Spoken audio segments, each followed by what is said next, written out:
PSSI dan pelatih timnas U23 Gerald van den Berg memanggil 30 pemain jelang Piala AFF U23 tahun 2025.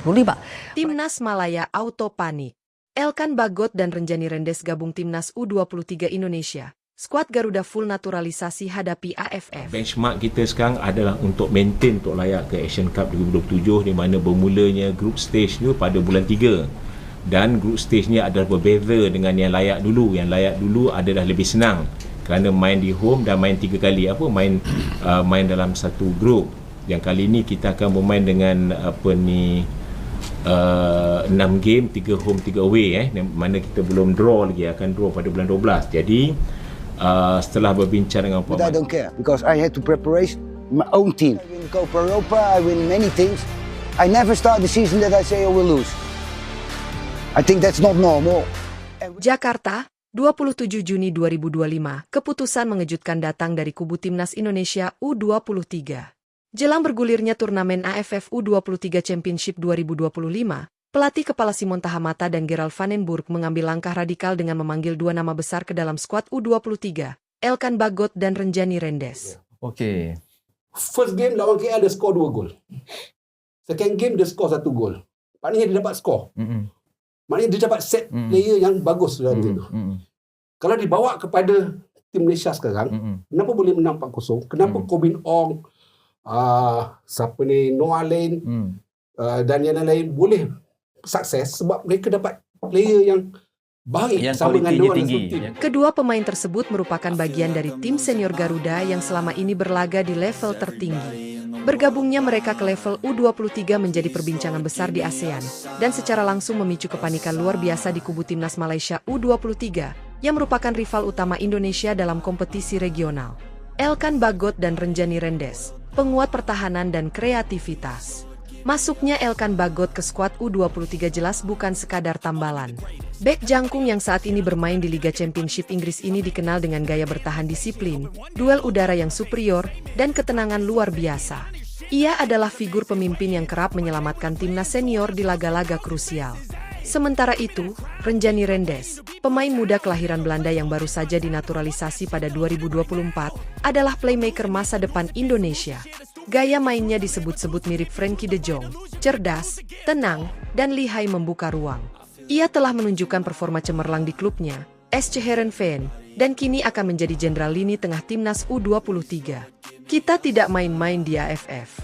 Kita anggap ini bukan turnamen kecil, melainkan ujian mental dan pembuktian generasi emas, ujar pelatih Simon Tahamata dalam konferensi pers di Nusantara Training Center, Bekasi. Full naturalisasi, U23 Indonesia dianggap mini timnas senior. Tak hanya Elkan dan Renjani Rendes, PSSI juga memutuskan untuk menurunkan skuad penuh kekuatan pemain naturalisasi.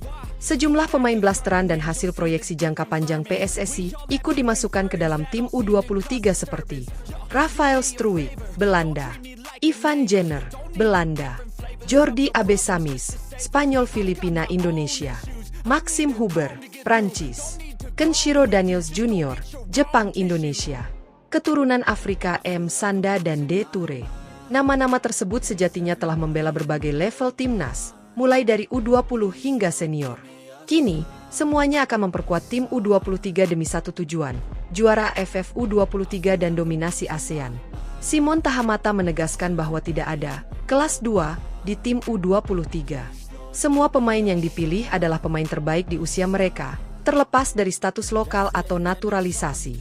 Kami membangun sistem sepak bola modern. Kita bukan lagi era mencoba-coba. Ini saatnya mendominasi Asia Tenggara dan menatap Asia, ujarnya. Reaksi Malaysia, media panik, netizen bergetar. Kepanikan Malaysia muncul seketika setelah PSSI mengumumkan skuad penuh kekuatan itu. Media-media utama negeri jiran seperti Harian Metro, Berita Harian, dan Mstar langsung menerbitkan headline bernada cemas. Harian Metro menulis, Indonesia tampilkan skuad Eropa Mini di AFF U23. Harimau Malaya siap kena. Sementara itu, akun X milik supporter Malaysia seperti Ultras Malaya dan Harimau Malaya ramai menyoroti skuad Indonesia U23 yang tidak adil karena diperkuat banyak pemain dari luar negeri. Kalau ini terus dibiarkan, Indonesia akan jadi monster ASEAN. Kami minta FAM bertindak, tulis akun fanbase Malaya Warrior. Lebih jauh, pelatih timnas Malaysia U23, Juan Torres Garrido, disebutkan dalam kondisi tertekan. Dalam wawancara singkat, ia mengatakan, "Kami harus realistis. Indonesia datang dengan skuad terbaiknya. Kami perlu evaluasi kekuatan dan mungkin meminta bantuan dari pemain-pemain senior." Strategi Indonesia, 3 blok latihan dan taktik cepat efisien. Latihan kedua timnas U23 yang digelar di Bekasi kemarin menunjukkan bahwa Indonesia tak sekadar mengandalkan nama besar. Taktik yang diusung oleh Simon dan Gerald disebut-sebut sebagai yang paling modern di Asia Tenggara. Sesi latihan dibagi dalam 3 blok. Blok ball mastery dan control, penguasaan bola cepat dalam tekanan tinggi. Blok tactical build-up dari lini belakang ke lini serang dengan 4-3-3 modifikasi. Blok simulasi game real-time melibatkan semua pemain dengan skenario pertahanan dan serangan mendadak. Menariknya, pelatih menggunakan VR simulatif dan analisis AI untuk memantau pergerakan pemain. Pemain-pemain seperti Rafael Struijk dan Maxim Huber bahkan mendapat nilai di atas 8.0 dalam uji taktik internal. AFF U23 kini berubah jadi mini Piala Asia.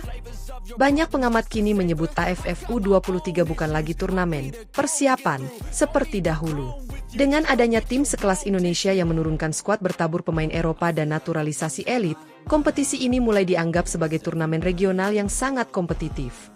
Komentator asal Vietnam, Doan Tung, menyebutkan, kalau AFF U23 tahun ini dimenangkan Indonesia, tidak mengejutkan. Tapi negara lain harus segera membenahi sistem pembinaan. Jika tidak, Indonesia akan dominan selama 10 tahun ke depan. Hal senada diungkapkan analis sepak bola Thailand, Chalermchai Nonchai, yang menyebut skuad Indonesia U23 ini bahkan mampu bersaing di level Piala Asia U23 dan SEA Games. PSSI tegas, ini bukan ajang coba-coba. Dalam pernyataan resminya, Ketua Umum PSSI Erick Thohir menegaskan bahwa tidak ada kompromi dalam membangun prestasi. AFF U23 kali ini bukan panggung eksperimen. Kita targetkan gelar juara dan membentuk generasi emas untuk Olimpiade dan Piala Asia. Semua negara punya kesempatan yang sama, jadi tidak adil kalau kita disalahkan karena serius membangun tim.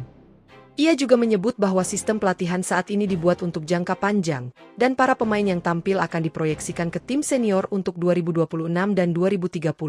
Penutup, Indonesia jadi momok baru di ASEAN.